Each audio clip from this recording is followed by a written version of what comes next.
In 2004, at the southern end of the city of David, a sewage pipe explodes. The municipality sends in construction workers to repair the sewage pipe. And here, when a sewage pipe bursts, you also have to send in archaeologists.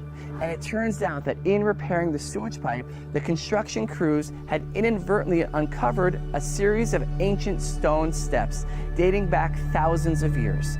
And they realized they had discovered the steps leading down to the Pool of Siloam. The Bible tells us that there were 3 times during the year, Passover, Pentecost, Tabernacles, Pesach, Shavuot, and Sukkot, when all of Israel would have to go on pilgrimage up to the temple. Now, before you can do that, one must purify themselves. The Pool of Siloam was a giant ritual bath, or mikveh, to allow the millions of pilgrims going up to the temple to first purify themselves before beginning their ascent up to the temple from here at the Pool of Siloam.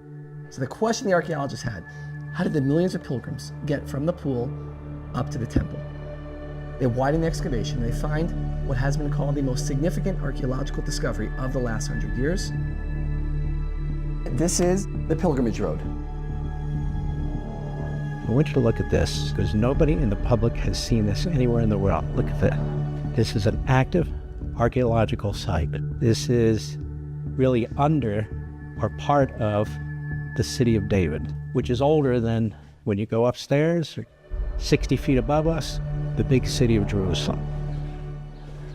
Where is the city of David? Until 150 years ago, had someone asked that question, the universal answer would have been the old city of Jerusalem. Until the year 1867, when Queen Victoria of England wants to discover the treasures of the Bible, such as the Ark of the Covenant, she sends a man by the name of Captain Charles Warren here to the Holy Land, to Jerusalem, to find those treasures. Now, Charles Warren makes a number of discoveries in this area, and he comes up with a theory that the original biblical city of Jerusalem, the city of King David, King Solomon, King Hezekiah, the prophets Isaiah and Jeremiah, is not located inside the walls of the old city, but is located right here where I'm standing in the city of David. And over the next 150 years of archaeological discoveries at this site, Charles Warren will be proven to be correct. We are in the City of David National Park, in the area that used to be the Givati Car Park, where the Israeli Antiquity Authority and Tel Aviv University are conducting joint excavations. I'm holding in my hand a golden earring that was found here. And this golden earring, we know from other earrings, it dates to the 3rd or maybe beginning of the 2nd century BCE. Yet another amazing archaeological discovery at the city of David. This one dates back over 2,500 years to the first temple period of your Old Testament. Another day, another incredible discovery by archaeologists here in Israel. It opens up a world of connections that could illuminate the history of ancient Jerusalem. The site also rekindles the debate about using the Bible as a field guide to identify ancient ruins. What we're about to see goes back to 2004, when there was a busted sewage pipe at the southern end of the city of David. These original? This is original. These are the original 2,000-year-old flagstones of the pilgrimage road. Not a road near here, not stones that look like these. This road, these actual stones. I call this the biblical superhighway. Anywhere you wanted to go in Jerusalem 2,000 years ago, this is the road that's taking you there. Now, 2,000 years ago, we're under the sky, right? The only reason you have all the engineering here today is to support the modern day neighborhood of the city of David. Which was built right on top. That's right. The road here is 5 times wider than what you see right now. So what the archaeologists are doing is they're excavating a north-south corridor connecting the Pool of Siloam up through the city of David up to the Temple Mount. And once they finish the north-south corridor, they're then gonna go across east-west. But you can see as we go down the openings to shops, stalls that were lining the pilgrimage road. So you're on the way to the temple. Almost like a little market. Yeah, like a main street. Yeah, main street. Right? Here it is, right? Jerusalem 2,000 years ago. Now you asked the question. Say, would Jesus have walked on this road? On these stones. Limestone. So I'll give you a conservative estimate. The likelihood that he would have walked on these stones is 100%. Wow. Like you say, well, how do you know? And the answer is very simple. If you believe there was a historic Jesus, he was Jewish. He would have gone with all the Jews in Jerusalem to the city of David, to the Pool of Siloam at the southern end of the city of David. He would have then cleansed himself. He would have walked up along the pilgrimage road going through the city of David up to the temple on the Temple Mount. The historian Josephus said 2,000 years ago, you would have had nearly 3 million people going on pilgrimage from the Pool of Siloam, a quarter of a mile to the south of where we're standing right now, up to the temple on the Temple Mount, a quarter of a mile to the north of where we're standing. Massive amounts of people. That's right. The Pool of Siloam that we're excavating as we speak in the city of David is 100% the same Pool of Siloam from 2,000 years ago. The pilgrimage road that we're standing on right now that is being excavated as we speak is the same pilgrimage road from 2,000 years ago. Same Temple Mount, not simply a matter of faith, but a matter of fact. And I believe when we finish the excavation of the pool, of the pilgrimage road, this too will also be among the great wonders of the world, but in a category all its own. Why?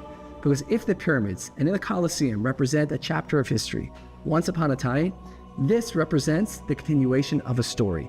The Egyptians are gone, the Babylonians are gone, the Romans are gone. Jerusalem is still standing. The story of Jerusalem, of the Jewish people, is of a people and a place that has been knocked down time and time again. And so you can see why the Palestinians want this to stop. That's right.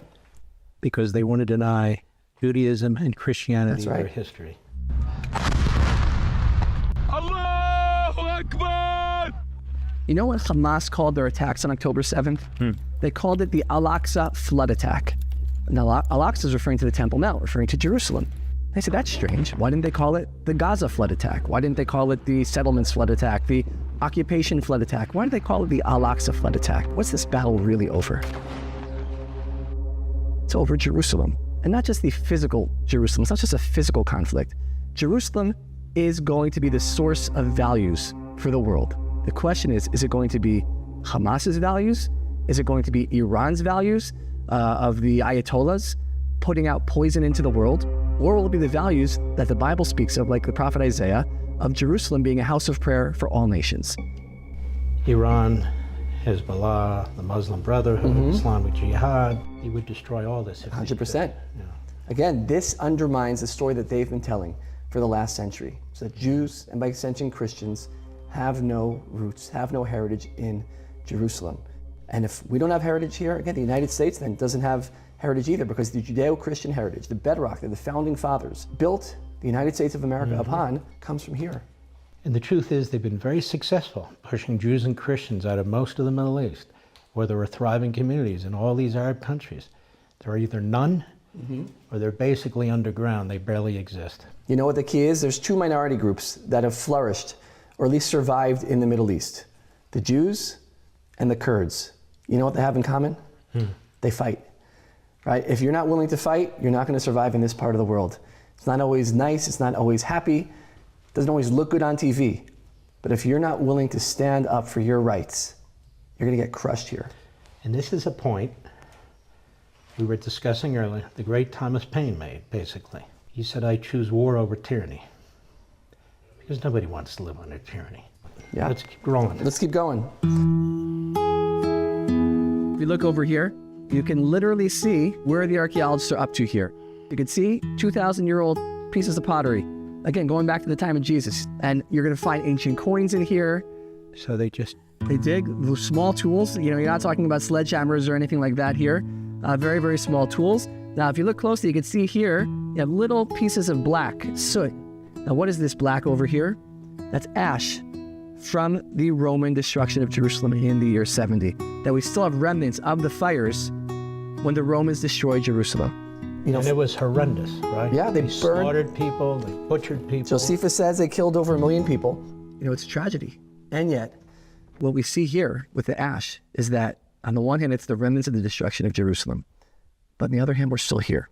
And it says in the Bible, in the book of Proverbs, that the righteous will fall 7 times and get back up. The wicked fall once and stay down. The fact that we're here unearthing the city of David, unearthing the Pool of Siloam, unearthing the pilgrimage road, bringing it all back to life, is a sign that we chose to get back up. So when I touch this, this is thousands of years old. That's right, 2,000 years old. That is unbelievable. Just think about this. Look at that orehead. No, I'm kidding. But obviously it was cut somehow. Yeah, I mean, here you can see Piece of pottery. All these pottery pieces over here. There's no question about it. It's just unbelievable. And this is why this is so important. So when you open your Bible and you read about these things, you look at history and so on, there it is. It's no joke. Anything about the Palestinians in there? I don't think so. You know, any Palestinian coins? You know, it's interesting. In the Quran, you know how many times it mentions Jerusalem? 0, I heard. 0, right? In the Bible, well over... But your point is, this is not the holy city of Islam. No. And it never has been. No, even for them, they say number 3, right? For us, it's number 1. And it's always been number 1. And there really isn't a number 2. You know, it's interesting because what's going on now, there are 2 types of tunnels. There are tunnels like these that are bringing things back to life. And then there are tunnels of our enemies, like Hamas, who represent death. And again, it's a choice.